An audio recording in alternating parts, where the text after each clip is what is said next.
Today, I'm going to look at a battery-powered angle grinder.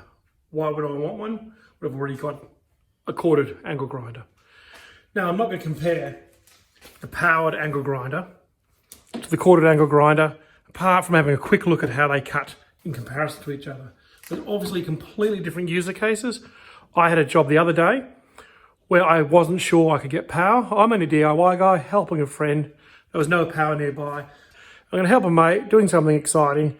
Power's been an issue, so cordless seemed like a good solution. Been putting off buying one because I thought, are they any good? So obviously this one will run all day long, as long as I got power. And that's sometimes the issue.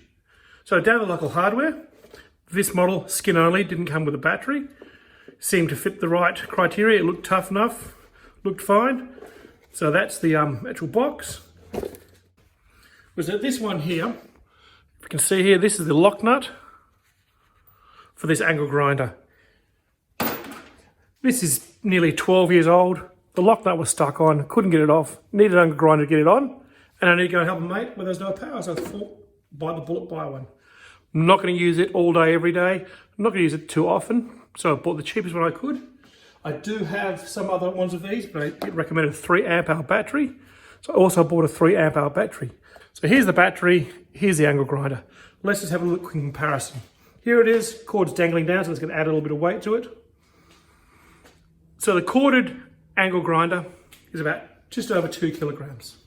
The cordless angle grinder is about 1.6, but obviously when you add the battery, it's a little bit heavier.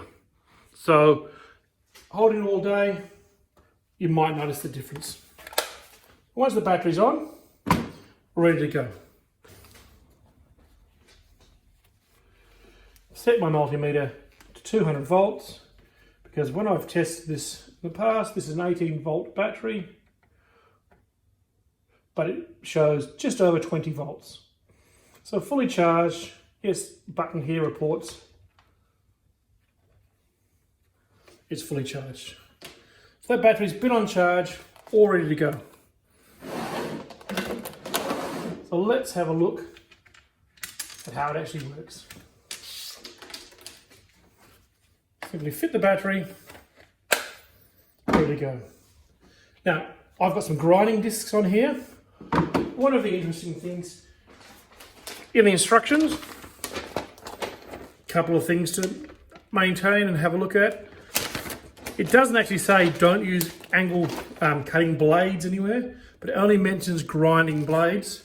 There are a few warnings here not to use unsuitable tools, but it's mainly marketed as an angle grinder.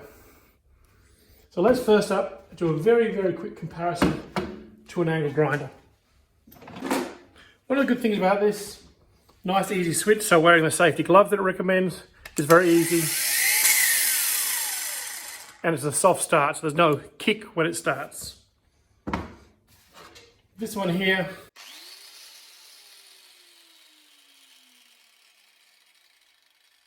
full speed and a kick.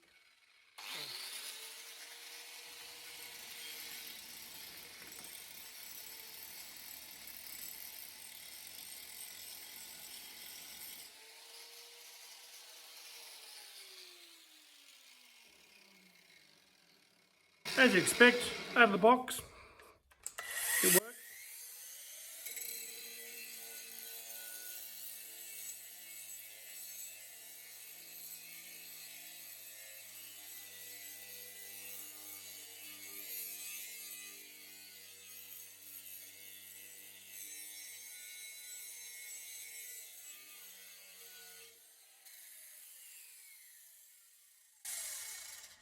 So no surprise, yes, it will grind away, no problem. But let's have a look what it takes to stop it, what it takes to cut with it. In the instructions, it's got the safety stuff laid out. It does say not to apply too much pressure. It has a feature that it has a soft start. It also has a jam stop. So it will break, or not break, it will stop if it gets too loaded. So do not jam the cutoff wheel with excessive pressure, it's said there. And it says, recommend that I use abrasive cutting wheels, the guard should be left on. So it doesn't say anywhere not to use a cutting disc. So let's have a look at how easy it is to change the discs on these compared to... I'm going to take the battery off because there's nothing worse than accidentally slipping. It's already got that advantage going for it. So a nice easy lock to lock the wheel.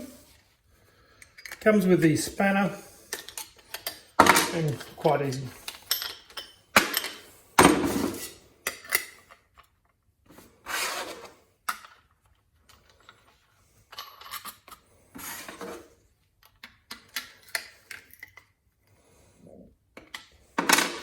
And that's done. So, turn this off at the power because I don't want it to turn either.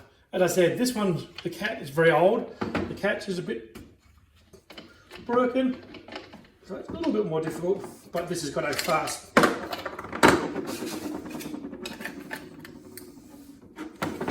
That is a smaller wheel,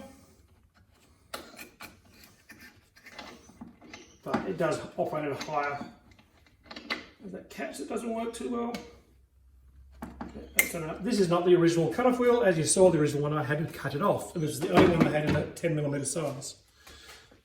Let's reload the battery. Turn back on the corded one.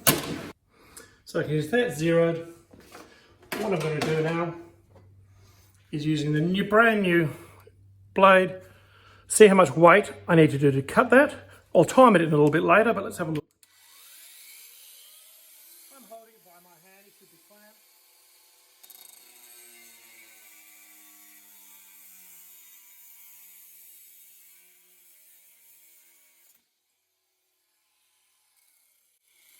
So you can see that easily cut through the metal quite well. Took a little bit of force, but what I'd like to do now is see what happens, see how much force it takes before it actually stops. Turn it on.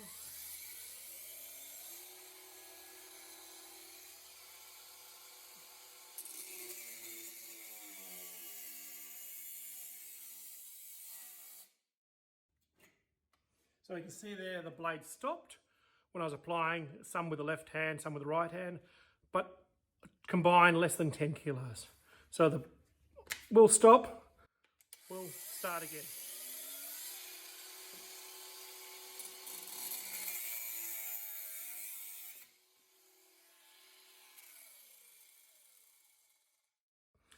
So you can see it's quite easy to stop. May not be a bad thing because it'll stop you from jamming the blade, getting that kick.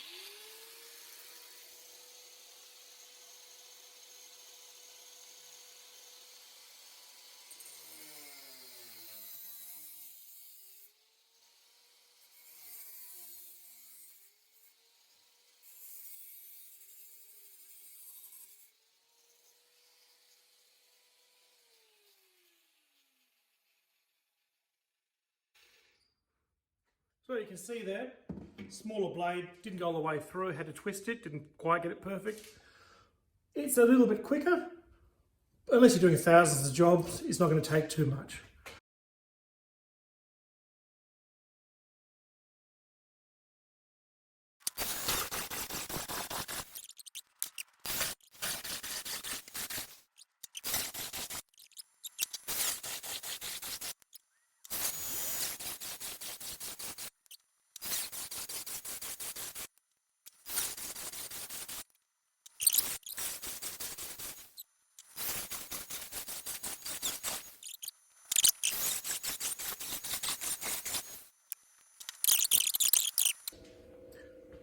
So, stopping there, we're down to 1 bar of power. We could still keep going.